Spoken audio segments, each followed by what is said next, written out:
Rusame reader, Kurosong, and today I will be reading to you from Everlasting War by Cake. Now, on to Chapter 9, Problems.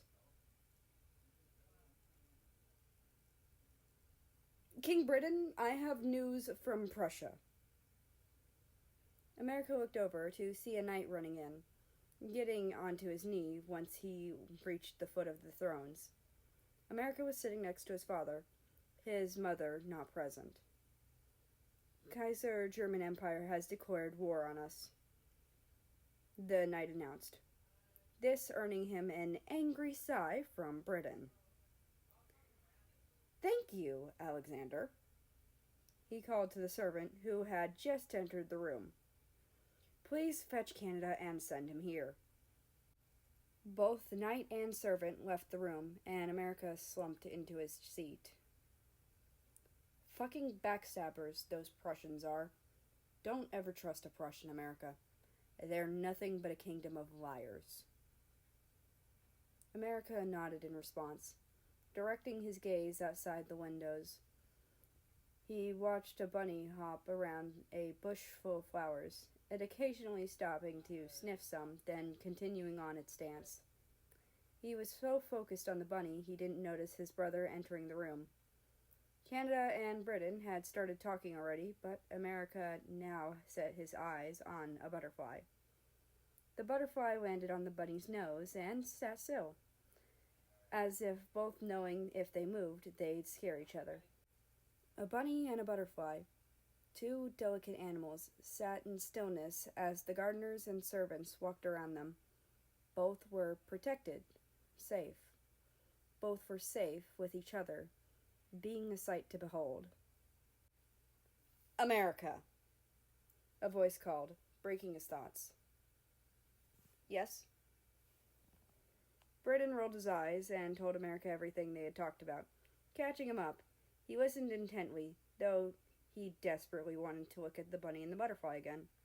Instead, all he was paying attention to was about what was the appropriate action. Did Prussia say why they declared?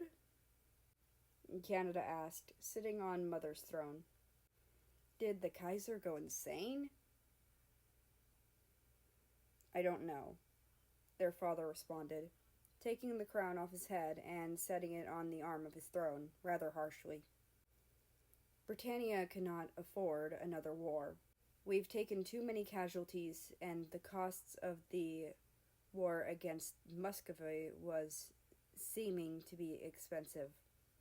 I don't know what we Bretons have done, but we surely didn't deserve this. Maybe the Kaiser made a secret deal with the Tsar of the Russian Empire, that if they can't take our kingdom out, then they will. Your Royal Highness, you've received news from the Emirate of Haiel, a guard announced, entering the room. What is it? Sultan Saudi Arabia has announced that the Emirate of Haiel will be fighting alongside ours in this war against Prussian aggression, and will be sending troops immediately to get in the front line. What a relief, Canada muttered. Thank you, Daniel. You're dismissed. With that, the guard left the room, and the three men sat in silence. America turned to the window again and was saddened when the bunny and the butterfly were gone. He turned back to his father and brother, who were in a deep conversation, and decided to listen, as now he had nothing better to do. Reason why a brand new ruler who doesn't have their heir yet would even join us in this war. Leave it alone, Canada. Send Malaysia to Haiel. She's been there already now, and so I'm sure she would know what she's doing. Please, go bring your mother and come back with her. This is urgent. Canada nodded and stood up, walking away from the two.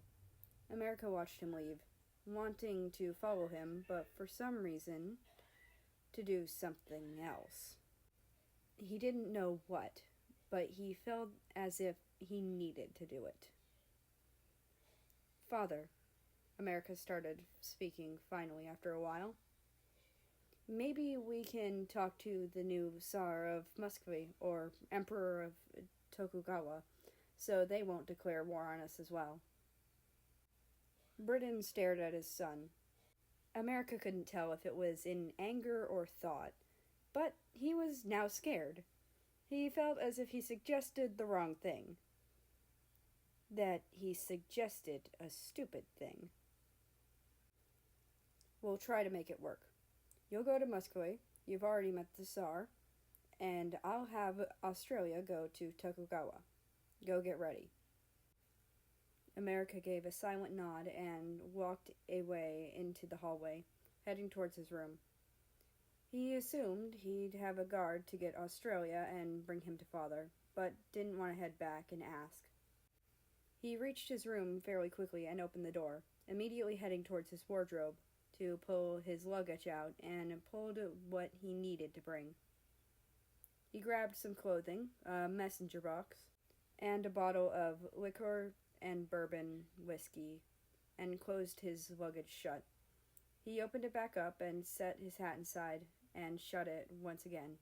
He decided to wear his crown instead. He grabbed his crown and set it on his head. He grabbed his luggage and headed into India's room. Hey, India, may I ask a favor, please? The woman opened her door and allowed America to step inside, sitting on a chair. Leaving again? She asked, applying makeup to herself while staring in a reflection in the mirror. What's the reason this time? Negotiations with Muscovy. Prussia declared war on us. She looked at him and nodded, grabbing a red, white, and gold accented veil, turning to face him. It'll match your uniform better, and this one will fasten to your crown, she explained as she put the flashy veil on his crown. These pins will also blend into your crown. So, all you need to worry about is the attention you're attracting for being out of the palace again, not having your face showing. As she finished putting the pins in, she stepped back and tugged on the bottom of the veil a bit, making sure it wouldn't slip if anything happened. Once she was content, India pulled America into a hug. Stay safe in Muscovy. Burma looks up at you. Stay safe for him. I will, America promised, pulling away from the hug. I will. Once they said their goodbyes, America left the room and grabbed the luggage he left sitting outside the door. He began to walk towards the stables once more, doing a more quick check while on his way. Do I have my saber? Yes. I have my crown and veil. Yes. I put my cap and my luggage and a change of clothes in case I got alcohol. Shit. Water. America took a detour to the kitchen and grabbed a few canteens of water and then continued on to the stables. Once he got there, he saddled his horse and packed up his luggage and got on, heading out to the village. All right, just ride on. Let the people get out of the way, he told himself, mentally preparing.